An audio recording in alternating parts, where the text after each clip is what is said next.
How do fiduciaries and the trusts they serve navigate and mitigate risks they quite don't understand? Today's guest, Judith Pearson, President and CEO of Precision Brokers, is on a mission to educate fiduciaries on effective risk reduction. So, hey, Judy, welcome to the podcast. Hey, Tommy, thanks so much for having me. Yeah, for sure, for sure. So let's jump in. I tell a lot of my guests we don't go to college specifically for these types of careers that we get ourselves into. Tell us about your background and how did you get into what you're doing today? So, I've been in and around the insurance industry for quite a long time, and I am going to go back to the beginnings because it makes sense on how I got to where I am today. So, I started in the insurance industry in 1982, handling directors and officers liability insurance. Back then, nobody bought it, nobody knew what it was. As young children, we were literally teaching board members their fiduciary duty. And it wasn't until merger mania of the 80s that really created what we have today as like the directors and officers liability, management liability type insurance coverages.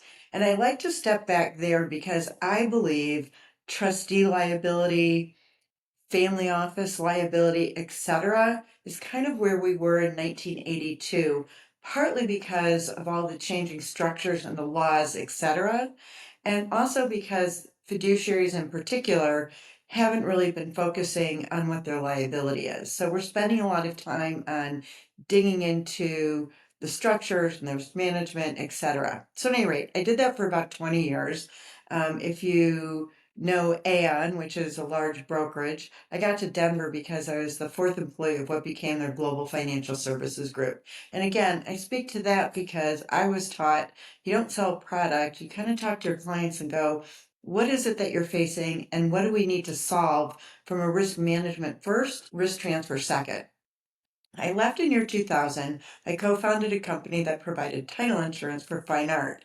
And I talk about that because it gave me interesting insight into tax, trust, and estate issues for personal property. We sold that in 2010. I lived out my employment agreement and thought, not ready to retire. There must be one other career left in me. So I went back to trust and estate attorneys, family offices, etc. And I'm like, look, you guys know me as the art girl, but I actually have this big background. What's the number one issue your clients are facing today? And everybody said trustee liability. So it sent me down this path. Yeah. No, I agree. I agree with the notion that where D&O was decades ago is where we are today. I think there's this, if we think about the professionalism of trustees, the fiduciary risk is now outside of the traditional family in the family office space. Now you're going to other trusted advisors.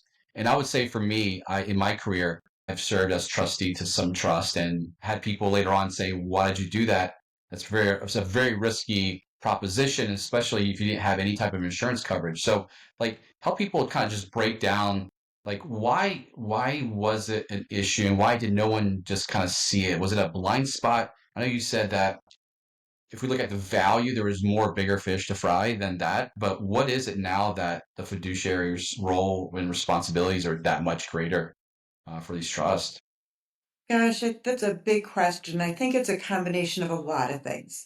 So, first, I would say if you go back now 30 years, the trustees used to be big institutions, and I think the statistics were something like 25% of all the families used the big institutions, and the rest of them were family member trustees. And at the time, the wealth was much of marketable securities.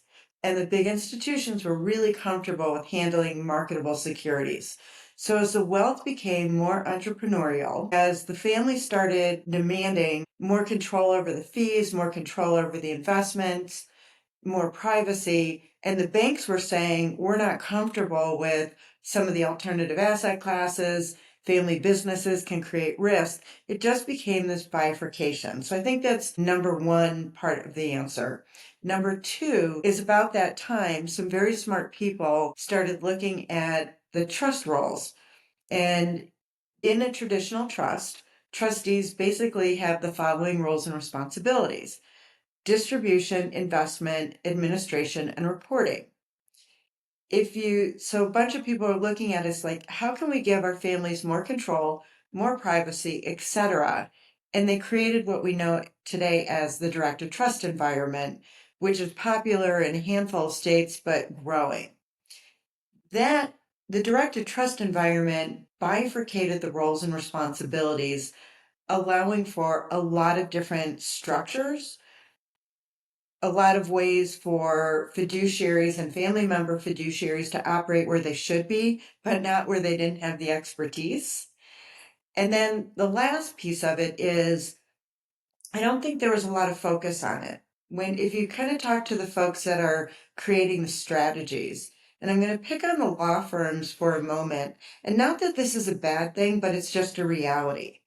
When a wealth owner goes to a trust and estate attorney to create the wealth transfer vehicles, they're concerned about the wealth owner and they're concerned about whatever the wealth owner is concerned about, etc., right?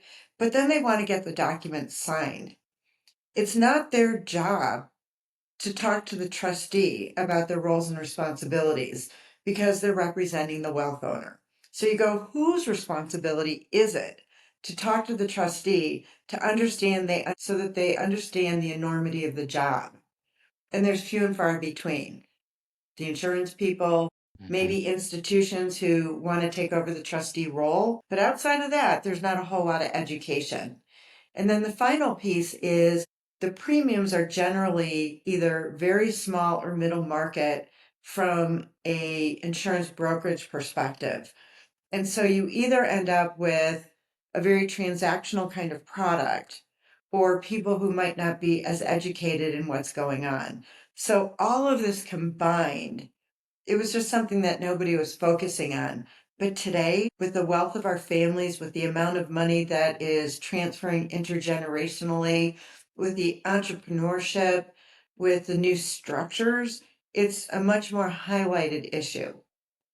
So you bring up a good point with educating the trustees and their roles. I look at this as an example of when I, take home a child from the hospital. My wife and I come home. There's no instructions on how to care for them. Same thing with my own personal estate plan. My attorney just gave me the binder, said, "Here, have it, and good luck." And so, in a traditional family office structure where there is a team that supports the family, there is a mechanism within the system to help those trustees educate them on their roles or responsibilities and expectations going forward.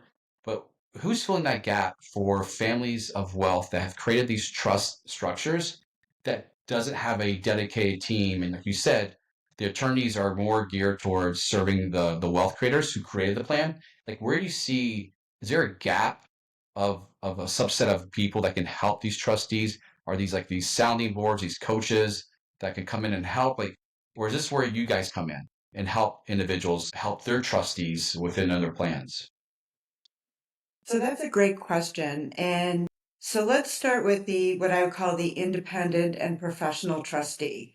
And what that means to me is they're not a family member. They may be a friend of the family, a partner in a business, or lawyers that are serving as trustee, which I want to, you know, differentiate from the crafter of the plan because there are lawyers that serve as trustee, so do CPAs, so do RIAs, and we're seeing other professionals start serving in those roles. I would start there. And so there are some organizations popping up, and one of which that I'm on the board of advisories is called the Independent Trustee Alliance, whose goal is to educate and certify independent and professional trustees. It's, something that's really needed because there are not enough educated trustees in the country to serve all the trusts that are getting created. I would also make a comment on the family office. And this isn't a comment on all of the family offices, but so many are focused on a lot of great things: training the next generation, creating the communication, which is really important. But I do find that some of my beneficiaries that I work with, they actually don't understand the way the trust is set up and what professionals to ask which questions to. And I don't mean the quiet ones. I mean the ones that you actually have information, you actually have the documents in theory, but so many people don't want to raise their hand and ask the question. So they might think it's an investment advisor question when it's really a distribution advisor question. And by the time they get to the right person, they may already be frustrated. So I think there's a lot more technical education that can be done in addition to the communication and the next gen and all of that. So I think it crosses the spectrum. Yeah. And so is there who initiates that conversation? Is that usually the G2, G3 who are now assuming these roles?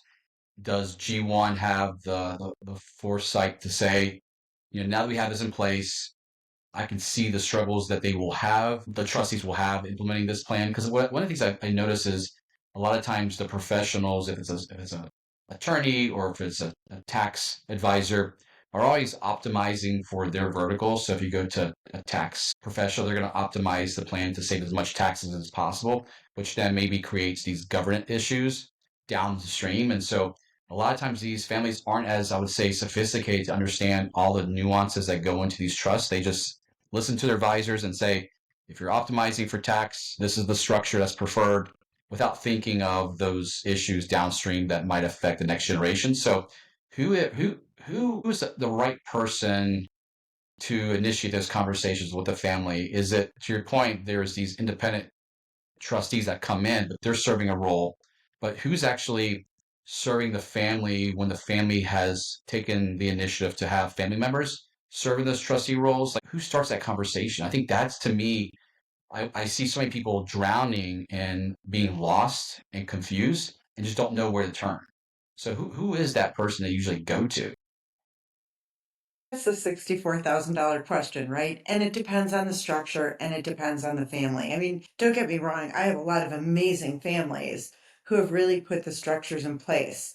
I have some families who are putting new structures in place that make some sense. Like if you're in a directed trust environment and you're using an administrative trustee, first of all, that takes a lot of the challenges off the table. And if you use that administrative trustee appropriately, they may even be helping with minutes and meetings and things like that. And then if you have a family who's actually expanded into a private trust company and putting the time, effort, and money into it, those are all doing the right things. But the percentage that has that all put together is growing, but not there yet. And it starts really with the wealth creator, G1, if they're still here, or G2, who's trying to kind of reinvent the family.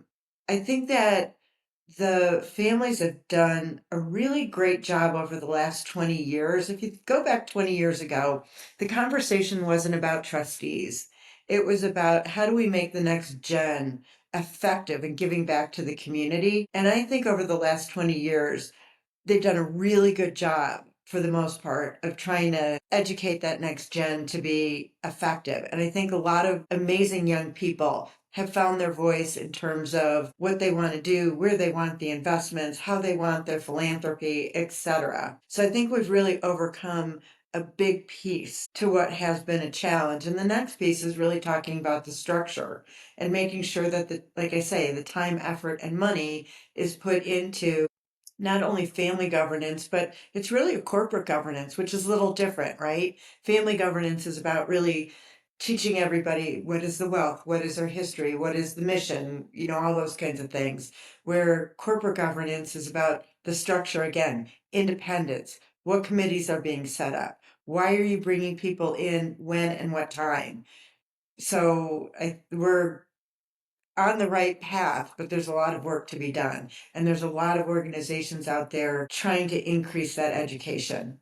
Yeah, good points. Good points. So let's go a little further. So you talked about there's more and more trust that are being created. Is there a trend in the past 5 years that you've been noticing amongst families as they're, upping the number of trusts that are being created?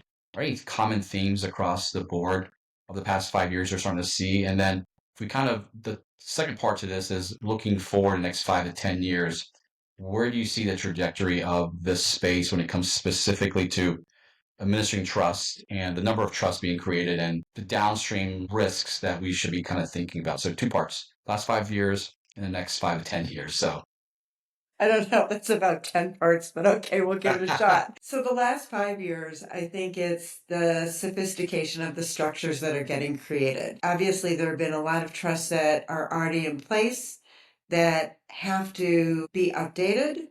Some are being decanted to some of these more attractive jurisdictions. And then again, using the structures more effectively for our wealthier families who are looking at private trust companies. So I think there's been a lot more attention put into what it is they want to accomplish. There's more communication than there used to be in terms of the wealth creator or Gen 2 into the next generations. We've already talked about that there's still some work to be done there. But I think it's just the structures that we've seen are more sophisticated and changing frequently. In the next 5 years, I think we need to be focusing on the family governance, the corporate governance, which I think are two different things. And I'm also paying a little attention to the regulatory environment. My hope is that our families are getting really well advised so that they do all the right things to keep these structures in place. What I've seen over the history of my career, it's bad fact patterns create the disruptions. So the more that we can do to keep, independence in terms of the decision making, again, following good corporate governance, the better that we can keep these new phenomenal structures in place. But that's one of the things that we're watching pretty closely. And we're starting to see more regulatory oversight, nothing to be alarmed at. But again, it's as long as we're doing a good job, and most of our families are. It's just making sure that we don't have too much mission creep, that, people start looking at it. No, that's completely accurate with a lot of families, in the news with these trusts that are being broken up because there's, I would say the corporate side, right? The institutionalized mechanism within these trusts kind of gets blurred a little bit, and some families tend to want to dismantle. And just for people who don't understand the term or know the term decanting, it's as if when you decant wine, you pour wine into this decanter. It's the same thing with these trusts. There's certain trusts that you can pour portions of the assets or some of the nuances of some of these trusts into a separate trust, to your point, that might have different terms. And because usually these trusts are always irrevocable trusts, and so the ability to change these terms a lot of times will take court order based on facts and circumstances. Those usually are tall tales to do. And so there's these mechanisms which I've seen people have differing appreciations for decanting. I think some old school attorneys were like, don't do that. It's just adding risk. And some of the other, newer attorneys are saying that the facts and circumstances can justify that decanting, which is that pouring parts of the trust into a newer trust that has maybe more modern terms. And to your point, jurisdictions that are more favorable to allowing families to kind of update the terms of the trust that fit their needs, right? And so yeah, it is a process. It's not necessarily easy, but it's doable. I mean, it should have pretty good facts and circumstances to support that. You talked about sophistication, and going back a few minutes now about sophistication of these assets that are now being part of the asset allocation of these families, right? Traditionally, as stocks, bonds, things that a corporate fiduciary doesn't lose sleep over. But now that we're getting into these alternative investments, maybe direct investments, maybe investments that have a little hair on them, as families look at their fiduciary responsibility as a trustee to a trust, and let's say they don't have an understanding of a certain specific investment sector, what things can they do to put in place the rigors that will help them as a trustee make the decisions that are best for the trust? Is it an investment committee?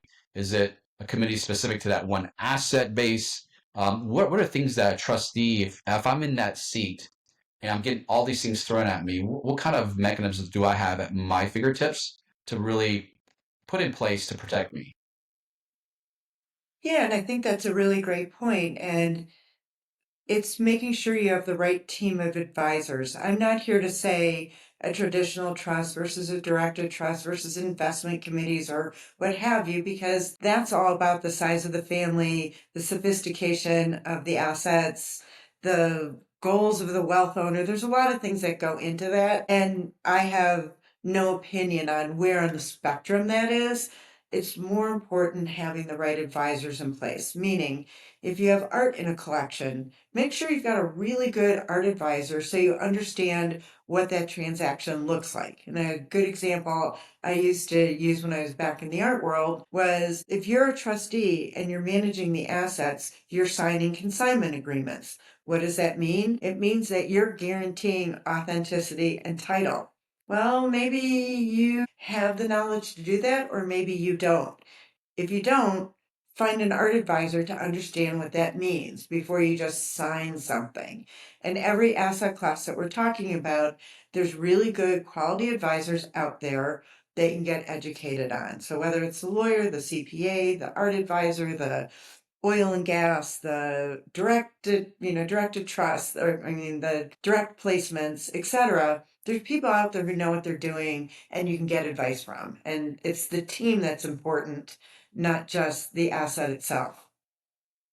And so you also that's perfectly that's exactly right. Is that and I had this kind of comment with other people that I've interviewed for this podcast where they talk about the sophistication of these offices and these investments are now requiring these specific individuals to come in and advise because it's like a doctor. There's no way you can have a general practitioner understand heart, brain, and major heart organs, right? And so you have to get to that specialist. And so I agree with you. Leaning on your current advisors for recommendations of who they've seen is completely necessary, I think, in this world.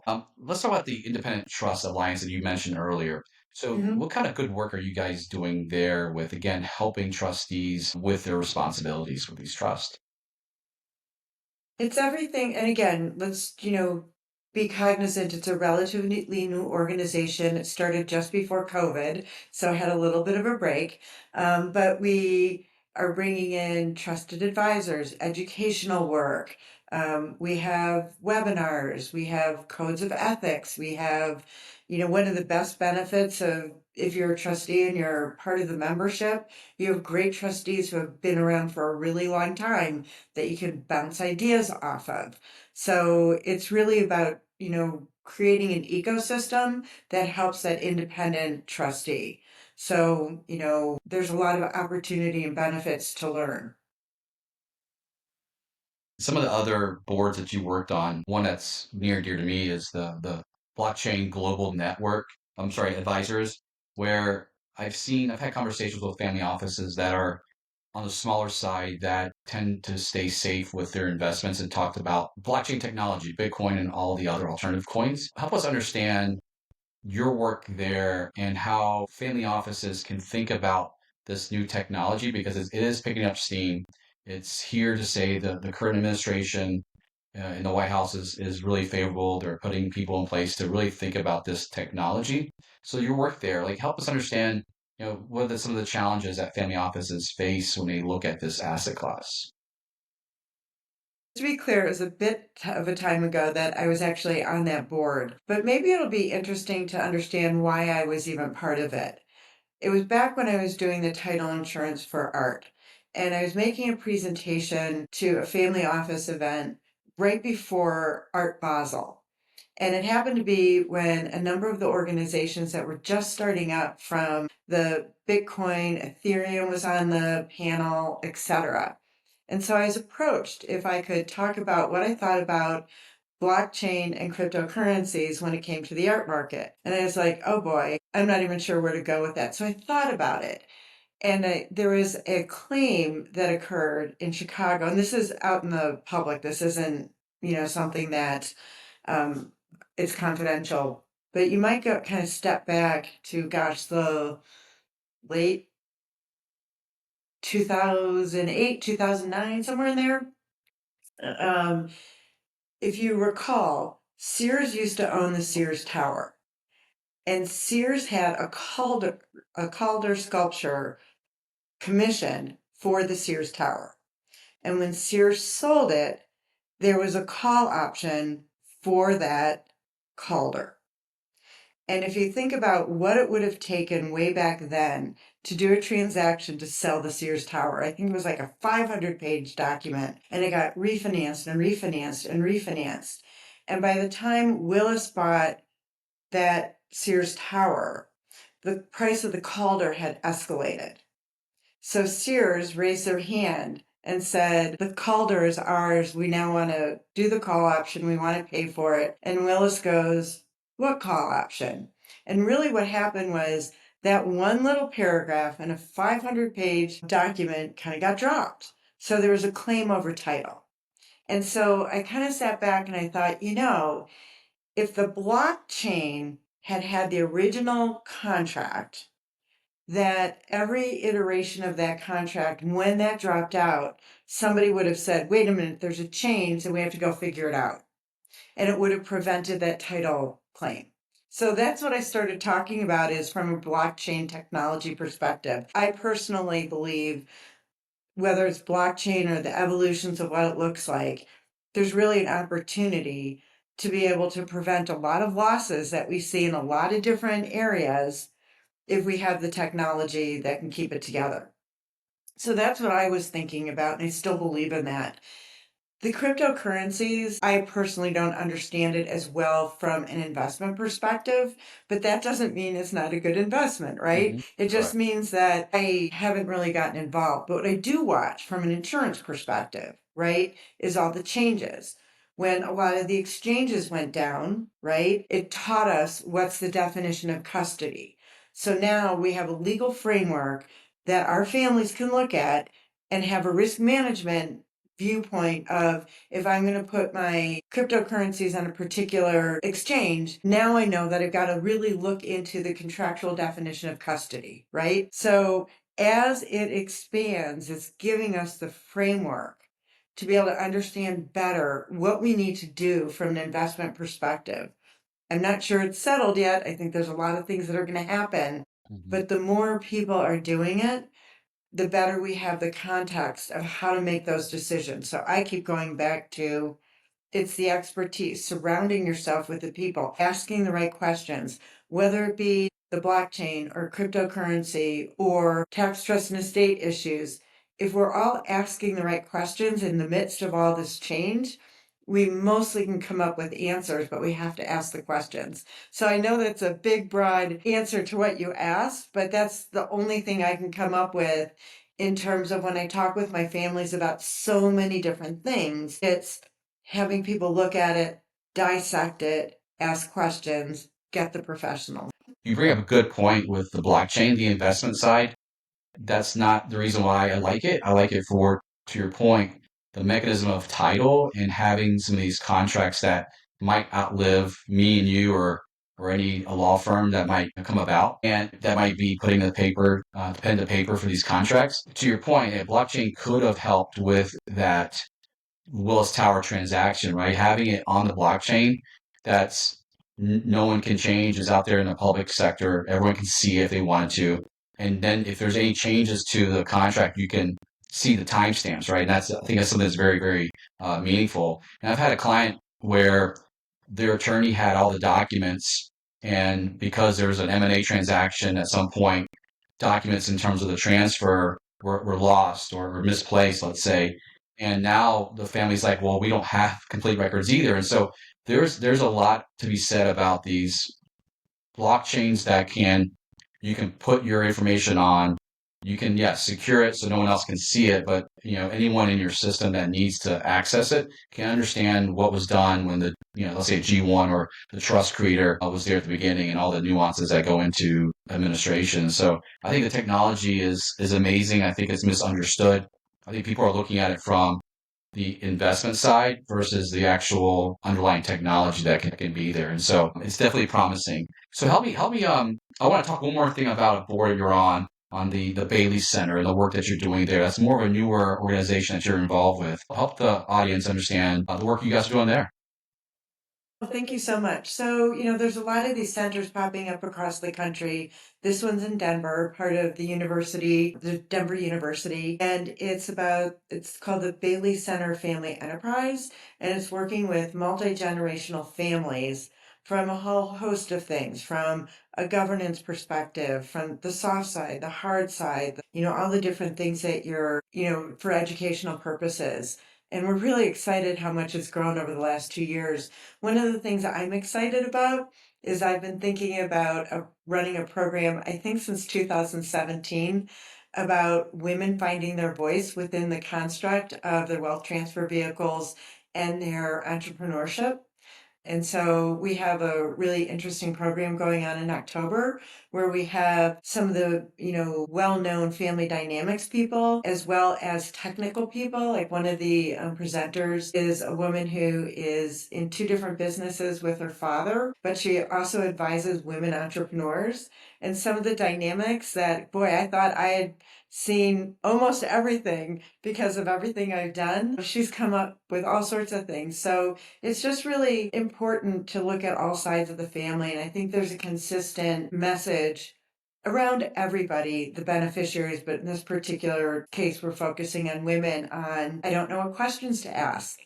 I don't want to feel stupid in a family meeting. So if you could help me educate on what's going on here, I'll know what questions to ask and not feel so insecure about asking the questions. Or I want to get involved in the family business. What do I really need to do to be able to move up in the family business opposed to what might have been thought of as more traditional scenarios? So we're really excited about the work we're doing in all over, but I'm very excited about this one particular event that we're putting on, and we're hoping that it's not a one and done, but we'll keep, you know. Yeah. Advisors, again, nothing against them. It's hard to take a concept that's very technical and be able to speak to it where anyone can understand what's happening because there's so many pieces to it. There's so many complexities to it. And again, to the family, where we see and help with families every day, we see kind of how the matrix works. And sometimes they're just looking at one component, and sometimes where it's based on situations. If it's situation is this is what we would do with a trust. If we situation is this, we would do this. But in their mind, it's like, hold on, this is contradicting because I did it for this way, I did it for this for that way. What's going on? And so a lot of times we just have to help, like you said, individuals understand that there's so many pieces that's going on, and the simplification of the sophistication and the complexities is so necessary before they can be making decisions, because it's you can get lost in the minutia sometimes, but also get lost in the 30,000 feet without understanding how the ripple effect of your decision is. And so this is great work. And so help me talk more about the Precisions Broker and what you do there, from actual insurance coverage and thinking about the risk side of it. So we can kind of step back and go back to the 30,000 feet about the work that you do. Part of your work is ensuring fiduciaries. Also, other part of the work is educating them. So how does that go hand to hand when you do talk to someone as a prospect that you can help them in the space? Yeah, no, thank you for asking the question. So at Precision Brokers, we say we operate in three silos because the risk characteristics are different in each one, but at the end of the day, they're all tied together. So, silo number one is independent and professional trustees. And we actually have our own underwriting facility backed by Lloyd's of London that's open to all brokers. And the reason why we created that was because on the insurer side, they didn't really understand all the new roles and responsibilities that are getting created and what the risk is around it. So, for example, one of the terms this audience may or may not know about is a trust protector, for example. Well, trust protector started out as a very administrative role so that you could avoid going to the courts to change trustees, as an example. But that role is expanded. And so getting the underwriters to understand what the role was, how is it different from a trustee, etc., and to price the product was very challenging. So we were able to put our own underwriting facility together, and that means that we make the underwriting decisions, but the actual insurer is Lloyd's of London, called Beasley Syndicate. But that brings up our risk management side of what do we do with trustees? We want to understand the roles and responsibilities that they're in. Are they a trust protector, and have they thought about that risk? And I pick on trust protectors because it's an easy one to illuminate what I'm talking about. So I have had lawyers and CPAs call me and say, I was just appointed as trust protector. Recently, sorry about that, recently retired from my role as whatever. And now that I have more time, I can do more diligence. So I've asked for the trust documents and I'm now part of the meetings and I'm doing this. And I'm like, whoa, whoa, whoa, whoa. What are you being as a trust protector? Are you just simply administrative? And if you are, you have just expanded your liability and you need to stay in your lane. Or as trust protector, are you actually supposed to do all these other roles? So when we talk about risk management, we really talk with our clients to understand what exactly they're doing so we know how to help them find education, make sure that they stay in their lane, and if they want the risk transfer, meaning the insurance policy, we can do that. The other two silos are our trust companies, and I bifurcate that between administrative trust companies and private trust companies. So our families are more interested really in the private trust companies. I've created a risk continuum as a context to talk with our clients about how is it structured? What does that mean? What's the risk management you want to think about? And then we can focus on, is there a regulatory component that we need from an insurance perspective if you're regulated? Or if you're not regulated, what are the other things that you want to think about? And that's really been helpful for our families to think about not only their structures, but where they sit. And then how do we talk to the underwriting community about it? And I'll give one little example. I'm working with a law firm who has a lot of international clients. And they showed me a particular structure. And I was like, I get why it was done on a tax perspective, but there's such circularity in the roles and how it's being managed. You really need to think about from a corporate governance perspective about having some independence on the decision making. And look, I'm just the insurance person. I'm not here to make any changes, but at least we can open up the discussion. And if everybody decides to keep it as is, well, then I have to figure out how to get it insured. But at least I'm raising my hand on what's going to keep some of these structures together.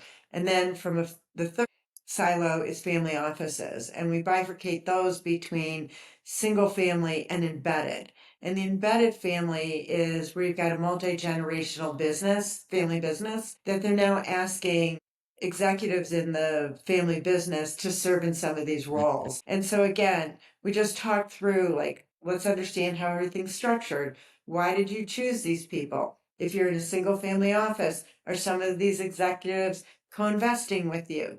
So you need somebody who understands all of these different structures to figure out what the risk strategies are and how to look at it. So it's a long answer, but that's what we do.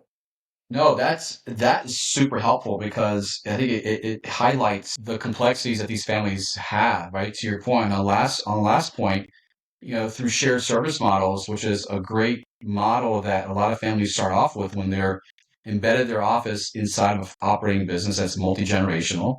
They're relying on the trusted advisors of their C-suite. And what you start to see is that at some point you become a certain size that there's conflicts within that arrangement where the C-suite is their ultimate goal is to optimize the operating business versus looking at you as a family and your overall enterprise of holdings and trying to optimize that because there's definitely conflicts there.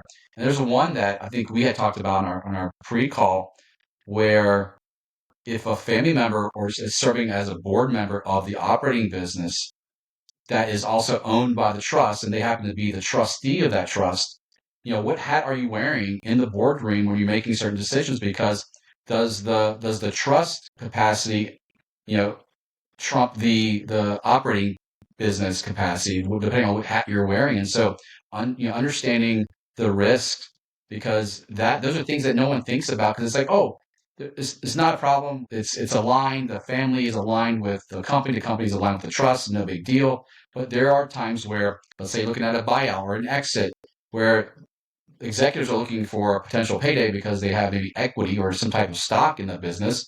But the trustee is saying, well, this is a long-term hold for us in the business, and so in a family structure, we don't want to sell. And you start having these conversations, and which could lead to suits and lawsuits and attorneys getting involved because there is discrepancy. And so you bring up a good point. And again, I like the other part with the family office structure and is it a single member family office if it's or even if it's a trust, if it's a corporate trustee or if it's a private trust company, those are nuances that again bring some tax savings and some great planning and to the table, but also adds complexity to the table as well. And so those are issues. And then even the first part with individual independent trustees, that to me is a big piece where people again are doing favors for families because they're just friends and don't realize the issues that they're possibly coming into and I mean, properly scoping that. That's a big piece. That's a big piece of it. So And so before we what move on, else, I just Judy? want to But I just want to bring up some of the, like, especially the embedded family office. So hmm many of the insurance brokers, they understand D&O, directors and officers liability, really well. And they're like, oh, we'll just add that capacity onto our policy. And that creates, in a claim situation, so many problems.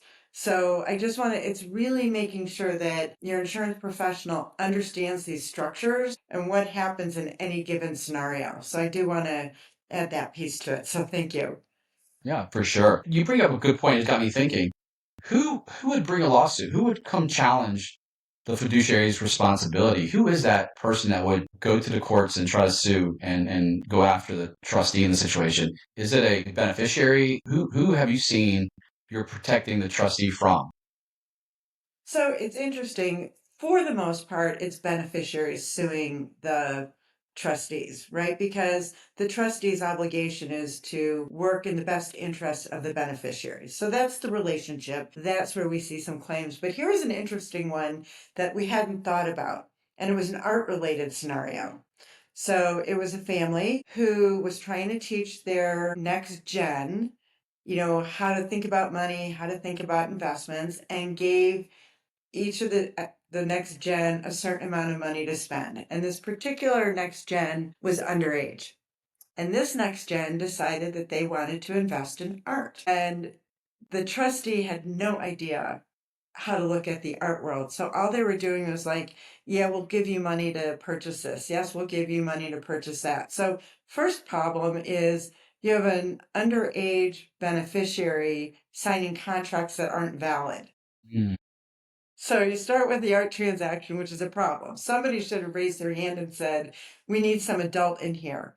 The other piece is the trustee didn't know anything about the art world, so they're investing a significant amount of money on art that didn't have much value. And it got to be a very big deal where all of a sudden, for a lot of reasons, the family was looking at new trustees and new scenarios. And when they started looking at all this art, it was actually the wealth owner who was still alive who was saying, wait a minute, this trustee was not looking at all their fiduciary duties, and the wealth owner sued the trustee. I hadn't thought about that scenario until we were talking about, this situation. So it's generally beneficiaries, but it could be other stakeholders. And especially as we get into more of these complex assets, it could be, there's not enough money for a call option, right? Well, who's made the commitment and how does that make sense? And it could be we're doing due diligence for families. So as these structures get more complex, I think we have more wealth or stakeholders that could potentially be bringing suit.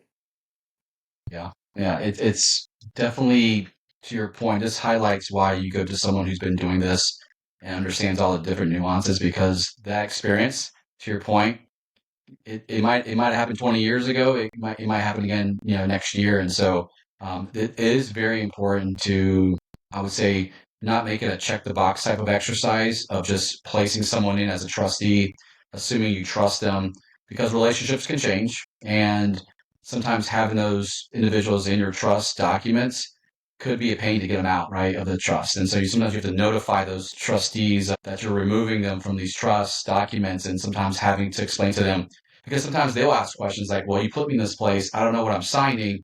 You might need to pull back the curtain, show me exactly what am I walking away from. Not that they are trying to understand your personal affairs. They just want to make sure that they're signing something that they completely understand. And so being careful with those trustees and who you place there are very important. And I think people need to speak up when they start seeing trustees that they're not familiar with. Because I see trustees that mom and dad have a trusted group of people that they want to put in place. G2 doesn't necessarily know who these people are. And so how can you allow these people to be trustees of something that you don't know how you guys would operate together? So as we kind of are parting, finishing up this conversation, what are things that if you wanted to say one or two statements about the importance of thinking about the fiduciary risk and helping people understand just when to approach someone like yourself and ask questions, like what is that, one or two things that you want to just leave with people? I want, as far as approaching us, we handle all levels. So we talk to everybody. But what I want to leave with is understand your roles and responsibilities, understand the dynamics of the family, not only from a family personality, but also from the structure, because we didn't even talk about things like if you're making certain decisions that needs liquidity in the trust or the family office, that we need to make sure that there's liquidity when we're making some of these intentional decisions. And I would say work with advisors and don't forget about the property casualty insurance people. We actually have some experience. Everybody always brings in the life insurance person because of the wealth transfer vehicles, but we actually have some opportunities to raise our hand on a risk management perspective. If you're going to go down this route, you want to think about this. If you're going to go down that route, you want to think about this. So it's all about education and having the right board of or right advisors around you and call on them and ask the questions so we can solve it because it is changing on a daily basis. And so when you look at these policies, is there a cadence to look at these and review them? Is it an annual type of exercise? Should people be looking at it every 2 to 3 years? Like, obviously, you will look at these policies when there's major changes in the underlying work or capacity of some of these trustees. But as a trustee or even a family, what's the cadence of looking at these policies? We look at them every year. Like we have a whole renewal system to talk with our clients about what's changed. And one other thing I'd like to add is helping. One of the questions that I get quite a bit is understanding the difference between directors and officers liability insurance and errors and omissions. And I would say most of the brokers understand the D&O component, but most of the risk in all of these is the E&O component. So learn the difference and then work through the structures of what you have, whether it's the family office, the trust, etc., and understand those differences. So again, we're making intentional decisions around the risk management side of it. So let me ask you one other question that just kind of popped in my head. As you look at an independent trustee and they're your client, they reach out to you, who's paying that premium? Is it Should they be paying that premium for that policy, or should that be passed on to the family? Like, who should be writing that policy? Because I've seen it where this is a challenge when you're working with families. Sometimes because they'll ask you who's going to sue me. It's protecting us from your family or protecting the future beneficiaries. And they always downplay it. It's like, oh, that's not a big deal. Don't waste your time. And that's a lot of the conversations. And so you have to push back. Help us understand, like, who writes the policy, who pays the premium, and how to make sure that we feel protected. And to your point, D&O is one piece, but the errors and omissions, that's a big one, right? That's easily targeted. So who writes the policy? So I can answer the questions in two steps. So on the micro level, for the most part, the families and the trust can pay for the insurance. And if it's a professional trustee, meaning that they handle multiple families, they generally just increase their fee to pay for the insurance. So there's a couple states that don't allow it. Some of those laws are changing or it's built into the trust. The bigger issue is I actually wrote a blog saying if you kind of go back to the D&O world and you go back to 1982 where almost nobody bought D&O insurance and the argument was exactly the same thing.